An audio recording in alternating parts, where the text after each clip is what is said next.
അതായത് യൂസഫ് അലി സഹായിച്ച് ഹിന്ദുക്കളായ ആ മരിച്ച ആളുകൾക്ക് 1,00,000 രൂപയും പരിക്കേറ്റവർക്ക് 50,000 രൂപ കൊടുത്തെന്ന് പറഞ്ഞ് മുസ്ലിമായ യൂസഫ് അലി സഹായിച്ചു. ഹിന്ദുക്കളായ പ്രതീഷ് വിശ്വനാഥ്, ശശികല ടീച്ചർ, അങ്ങനെ കുറെ പേര് ഇവരെന്താണ് സഹായിക്കുക എന്ന് പറഞ്ഞ് അസല് മതപരമായ പോസ്റ്റ്. ഈ തൃശ്ശൂർ നടന്ന അപകടവുമായി ബന്ധപ്പെട്ടുകൊണ്ട് അപകടം നടന്നതിന് ശേഷം മരിച്ച ആൾക്കാരുടെ കുടുംബത്തിന് 1,00,000 രൂപയും പരിക്കേറ്റവർക്ക് 50,000 രൂപയും ബഹുമാനപ്പെട്ട MA യൂസഫ് അലി സാഹിബ് പ്രഖ്യാപിച്ചപ്പോൾ അൻസാരി സുഹരി അതുമായി ബന്ധപ്പെട്ടുകൊണ്ട് ഒരു വീഡിയോ ചെയ്തിരുന്നു. ആ വീഡിയോ സകല സംഘി ക്രിസംഘികളെയും കുരുപൊട്ടിച്ചിട്ടുള്ളത്. അയാൾ ചോദിച്ച ചോദ്യം പ്രസക്തമാണ്. എന്താണ് അദ്ദേഹം ചോദിച്ചത്? ഇവിടെ വർഗീയത പറയാനും വർഗീയത പ്രചരിപ്പിക്കാനും മുസ്ലിം കമ്മ്യൂണിറ്റിയെ തീവ്രവാദികളാക്കാനും വർഗീയവാദികളാക്കാനും ചിത്രീകരിക്കുന്ന അതിനു വേണ്ടിയിട്ട് സോഷ്യൽ മീഡിയയിൽ പേനി വന്ന സകല വർഗീയവാദികൾ, പ്രതീഷ് വിശ്വനാഥ്, ശശികല ടീച്ചറെ പോലെയുള്ള അഡ്വക്കേറ്റ് കൃഷ്ണരാജനെ പോലെയുള്ള ഭൂലോക വർഗീയവാദികളൊക്കെ എന്ത് ചെയ്തു?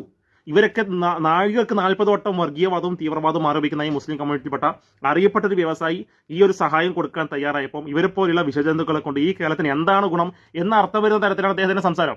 അതാണ് ഈ ചീറിച്ചെറായിക്ക് കുരു പൊട്ടിയിട്ടുള്ളത്. കുരു പൊട്ടിക്കണ്ട ചെറായി, നിന്നോട് കുറച്ച് കാര്യം ഞാൻ പറഞ്ഞുതരാം. തൃശ്ശൂരുമായി ബന്ധപ്പെട്ടുകൊണ്ട് കഴിഞ്ഞ ദിവസം നടന്ന വാർത്തയാണ് യൂസഫ് അലിന്റെ വാർത്ത. ഇതേ തൃശ്ശൂർ ഉണ്ടായ മറ്റൊരു വാർത്ത എനിക്ക് ഞാൻ പറഞ്ഞിട്ടെ. നീ വലിയ മഹാനാകാൻ നോക്കുന്നുണ്ടല്ലോ, നീ വലിയ സമാധാനത്തിന്റെ വളരെ പ്രാവ് സംസാരിക്കുന്നതിന് മതം പറഞ്ഞ് പ്രശ്നമാക്കുന്നുള്ള ലെവലിൽ സംസാരിക്കാൻ വരുമ്പോൾ നീ ആലോചിക്കേണ്ട ഒരു കാര്യമുണ്ട്. എന്താണ് ഞാൻ പറഞ്ഞുതരാം. തൃശ്ശൂർ വന്ന ഒരു വാർത്തയാണ് കഴിഞ്ഞ 2 ദിവസം മുമ്പാ. എന്താണ്?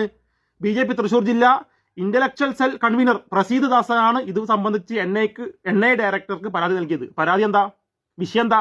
കേരളത്തിലെ അറബിക് റെസ്റ്റോറന്റുകളുടെ സാമ്പത്തിക സ്രോതസ്സും രാജ്യാന്തര ബന്ധം അന്വേഷിക്കണം, രാജ്യവിരുദ്ധ ബന്ധം അന്വേഷിക്കണം. എന്നേക്ക് കത്ത് നൽകിയതാരാ? BJP. നീ അടക്കം പ്രവർത്തിക്കുന്ന വർഗീയ പാർട്ടിയായ BJP, സംഘപരിവാർ പ്രവർത്തകരായ നിങ്ങളെപ്പോലുള്ള തീവ്ര ചിന്താഗതിയുള്ള ഹിന്ദുത്വവാദികളായ ആൾക്കാർ പ്രവർത്തിക്കുന്ന BJPയുടെ ഒരു നേതാവ്, തൃശ്ശൂരുള്ള ഒരു നേതാവ്, ഇതേ തൃശ്ശൂരിൽ സംഭവിച്ച വിഷയത്തെക്കുറിച്ച് സംസാരിക്കുമ്പോൾ ഇതേ തൃശ്ശൂരുള്ള ഒരുത്തം നൽകിയ പരാതിയാ.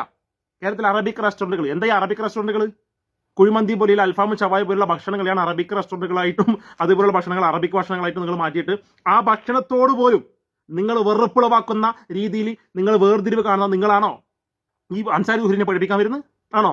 നിനക്ക് നട്ടലുണ്ടെങ്കിൽ, നിനക്ക് ആത്മാർത്ഥത ഉണ്ടെങ്കിൽ, നിനക്ക് ഈ രാജ്യത്ത് ജനങ്ങളോട് ജാതി മത വ്യത്യാസമില്ലാതെ കൂറുള്ളവനാണെങ്കിൽ, നീ അങ്ങനത്തെ ഒരുത്തനല്ല, ഞങ്ങൾക്കറിയാം. അങ്ങനത്തെ ഒരുത്തനാണെങ്കിൽ നീ BJPയും RSSനും പ്രവർത്തിക്കൂല. നീ അങ്ങനെ വലിയ മഹാനാ നിൽക്കണ്ടെന്നാ പറഞ്ഞൊരു ചുരുക്കം. നീ ഇവരോട് ചോദിക്ക്, എന്ത് ഉളുപ്പില്ലായ്മയാണ് ചെയ്തത്? ഇതുപോലെയുള്ള റെസ്റ്റോറന്റുകളും ഇതുപോലെയുള്ള ഹോട്ടലുകളും ഇതുപോലെയുള്ള ബിസിനസ്സുകളും നടത്തിയിട്ടുള്ള ആൾക്കാർ തന്നെയാണ് അതിന്റെ ലാഭവിഹിതത്തിൽ നിന്ന് അവരുടെ ജീവിത വരുമാനത്തിൽ ഉപയോഗിക്കുന്നതും ആ വരുമാനത്തിന്റെ കവിഞ്ഞ തുക അവർക്ക് ഉണ്ടാകുമ്പോൾ മറ്റുള്ളവർക്ക് ദാനം ചെയ്യാൻ തയ്യാറാകുന്നതും യൂസഫ് അലിക്ക് തയ്യാറായത് കൊണ്ട് തന്നെയാണ്. അങ്ങനെയുള്ള റെസ്റ്റോറന്റുകൾക്കെതിരെ NIക്ക് കത്ത് നൽകിയത് നിന്റെ BJPയിലെ നേതാക്കളാണ്. തിരുത്തിക്കാൻ പറ്റുമോ നിനക്ക്? അവരെ കൊണ്ട് പറ്റുമോ? നീ പിന്നെ ആരെയും പഠിപ്പിക്കാൻ നിൽക്കുന്ന അനുസരിച്ച് പഠിപ്പിക്കാൻ നീ ആയിട്ടുണ്ടാ ഈ വിഷയത്തെക്കുറിച്ച്? നിങ്ങൾക്ക് എന്താ സഹായം ചെയ്യാൻ പറ്റുമോ? പ്രതീഷ് വിശ്വനാഥൊക്കെ എന്ത് സഹായമാണോ ഈ ഹിന്ദു സമൂഹത്തിനോട് ചെയ്തിട്ടുള്ളത്? ഇത്തരം വിഷയങ്ങളിൽ സോഷ്യൽ മീഡിയയിൽ വർഗീയത പറയാനല്ലാതെ എന്താ ചെയ്തിട്ടുള്ളത്? കൃഷ്ണരാജ് വക്കീൽ എന്താ ചെയ്തിട്ടുള്ളത്? അൻസാരി സുഹരി ഒന്നുമില്ലെങ്കിലും അദ്ദേഹം തന്നെ സോഷ്യൽ മീഡിയ പ്ലാറ്റ്ഫോമിൽ ഒരുപാട് ചാരിറ്റി പ്രവർത്തനം ചെയ്തിട്ടുണ്ട്. അത് ബഹുഭൂരിപക്ഷം ഞാൻ കണ്ടിടത്തോളം ആ മുസ്ലിം കുടുംബത്തിൽപ്പെട്ട ആൾക്കാരാ. അപ്പം കൂടുതൽ ഇങ്ങോട്ട് പറയാൻ മാത്രം നിന്നായിട്ടില്ല, വളർന്നിട്ടില്ല, പറയാൻ നിങ്ങൾക്ക് വാക്കുകളുണ്ടാകത്തില്ല. ഇനി പിന്നെ ഇവന്റെ മറ്റൊരു രോദനം നമുക്ക് കേൾക്കാം. മറ്റൊരു രോദനം കേട്ടോക്കിയാ എന്താ പറയുന്നത്? ഈ യൂസഫ് അലി നിങ്ങൾക്ക് ഒരു മനുഷ്യനായിട്ടാണ്. നിങ്ങൾ അദ്ദേഹത്തെ ഒരു മതപരമായിട്ട് മതത്തിന്റെ ആളായിട്ട് കാണുമ്പോഴാണ് നിങ്ങളുടെ മനസ്സിൽ ആ മതം നിറഞ്ഞ് കവിയണോണ്ടാണ് അത് മതപരമായിട്ട് നിങ്ങൾ ചിന്തിക്കുന്നത്. യൂസഫ് അലി എന്ന് പറഞ്ഞ ആള് മുസ്ലിങ്ങൾക്ക് മാത്രമല്ല എല്ലാവർക്കും തൊഴിൽ കൊടുക്കുന്ന ആളല്ലേ. അദ്ദേഹത്തിനോട് പല തരത്തിലുള്ള ആളുകൾ ജീവിക്കണില്ലേ. അദ്ദേഹത്തിന്റെ ബിസിനസ് രക്ഷപ്പെടാൻ വേണ്ടി, ബിസിനസ് വളരാൻ വേണ്ടി ഹിന്ദുക്കളും ക്രിസ്ത്യാനികളും എല്ലാവരും കഷ്ടപ്പെടണില്ലേ. അപ്പൊ അദ്ദേഹത്തെ യൂസഫ് അലിനെ വെറും ഒരു മതത്തിന്റെ ആളായിട്ട് കാണാൻ, ഒരു മനുഷ്യനായിട്ട് കാണാൻ പഠിക്കണം. ലാഘവത്തോടെ പറയുന്നത് യൂസഫ് അലിനെ ഒരു മനുഷ്യനായി കണ്ടാ പോരെ? അദ്ദേഹം ചെയ്യുന്ന പ്രവർത്തനം ഒരു മതപരമായിട്ട് കാണണം, അദ്ദേഹത്തിന് മനുഷ്യനെ കണ്ടാ പോരെ? ആരായി പറയുന്നേ? എവിടെയെങ്കിലും എന്തെങ്കിലും ലഹരി കടത്ത് കേസുകളിലോ എന്തെങ്കിലും അക്രമത്തിലോ എന്തെങ്കിലും പ്രശ്നത്തിലോ ഒരു ന്യൂസ് വന്നു കഴിഞ്ഞാൽ അത് അറബിപ്പാരാണെങ്കിൽ അതൊരു മുസ്ലിം പേരിലുള്ള വ്യക്തിയാണെങ്കിൽ മുസ്ലിം കമ്മ്യൂണിറ്റിയെ മൊത്തം അധിക്ഷേപിക്കാൻ അത്തരം കാര്യങ്ങൾ ഉപയോഗിക്കുന്നവർ, എവിടെയെങ്കിലും എന്തെങ്കിലും മോശമായ പ്രവർത്തനം നടന്നു കഴിഞ്ഞാൽ അത് മൊത്തം ഇസ്ലാമിന്റെ തലയിൽ കെട്ടി വെക്കുന്നവർ, ഒരു കേരളത്തിലെ ഇസ്ലാമിക വിശ്വാസം അനുസരിച്ച് ജീവിക്കുന്ന ഒരു ഇസ്ലാമിക വിശ്വാസത്തിൽ ജീവിക്കുന്ന MA യൂസഫ് എന്ന ഒരു മുസ്ലിമായ വ്യക്തി, അദ്ദേഹം ഒരു വ്യവസായി കൂടിയാണ്.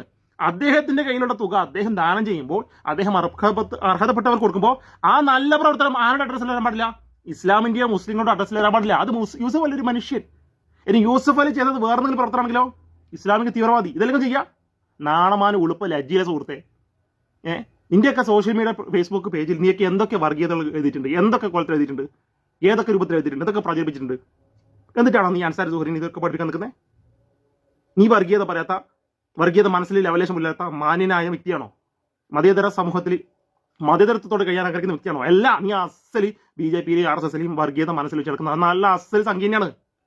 നീ എന്തർത്ഥത്തിൽ ഇതൊക്കെ പറയുന്നത്? നിനക്ക് എന്ത് യോഗ്യതയുള്ളത്? നിനക്ക് അതിലൊരു ക്വാളിറ്റി ഇല്ല. യൂസഫ് അലിന്റെ പ്രവർത്തനം ഇസ്ലാമികപരമായിട്ടോ മുസ്ലിങ്ങൾ ദാനശീലരാണ്. അവന്റെ സമ്പാദ്യത്തിൽ നിന്ന് ഒരു വിഹിതം മറ്റുള്ള അർഹതപ്പെട്ടവർക്ക് കൊടുക്കൽ നിർബന്ധമാണ്, ഔദാര്യമല്ല, നിർബന്ധ. അങ്ങനെയുള്ള സദക്കകളും ധനസഹായങ്ങളും ചെയ്യുമ്പോൾ ആ ചെയ്ത വ്യക്തി മുസ്ലിം ആയപ്പോൾ അത് മുസ്ലിം കമ്മ്യൂണിറ്റിയിൽപ്പെട്ട ആൾക്കാർക്ക് ഒരു നല്ലൊരു അഡ്രസ്സ് കിട്ടുന്നത് കാണുമ്പോൾ അതൊരു മനുഷ്യനായി കണ്ടാൽ മതി. ഇനി ഏതെങ്കിലും ഏതെങ്കിലും അണ്ടനോ അടകോടനോ ഏതെങ്കിലും വഴിയരികിലും ഭൂലൊക്കെ തെമ്മാടി ജീവിക്കുന്ന ഏതെങ്കിലും ഒരു മുസ്ലിം പേരുള്ള എടുത്ത് എന്തെങ്കിലും തെമ്മാടം ചെയ്താലോ അത് ഇസ്ലാമിന്റെ അഡ്രസ്സിൽ വരും. ഈ ഇരട്ടത്താപ്പുണ്ടല്ല, തൽക്കാലം മോൻ മടക്കി കുത്തി പോക്കറ്റിൽ വെച്ചാൽ മതി. നീ എന്താക്കണ്ട, വലിയ മതം പറഞ്ഞു വർഗീയത പറഞ്ഞ് ഇതാക്കുന്ന കുത്തിത്തിരിപ്പാക്കുന്ന സംസാരിക്കാൻ നിൽക്കാൻ മാത്രം. നീ അത്ര വലിയ മാനിയോ അത്ര വലിയ മതേതര സ്വഭാവത്തോടു കൂടി ജീവിക്കുന്ന നല്ലൊരു വ്യക്തിയോ അല്ല. കാരണം നീ പ്രവർത്തിക്കുന്നത് BJP-യിലും RSS-ലൊക്കെയാണ്. അപ്പോൾ നിന്നെപ്പോലെയുള്ള ആൾക്കാർ പ്രവർത്തിക്കുന്ന ഈ പാർട്ടി ഇവിടെ നടക്കുന്ന കേരളത്തിലെ റെസ്റ്റോറൻറ്റുകളോട്, അത് നടത്തിപ്പുകാർ മുസ്ലിങ്ങളായതുകൊണ്ട് അത്തരം ഭക്ഷണശാലകളോട് പോലും റെസ്റ്റോറൻറ്റുകളോട് പോലും നിങ്ങൾ കാണിക്കുന്ന തെമ്മാടത്തിൽ ഇതാണ്. എന്നേക്ക് കത്ത് കൊടുക്കുക, രാജ്യവിരുദ്ധ പ്രവർത്തനം അന്വേഷിക്കണം എന്ന് പറഞ്ഞിട്ട്.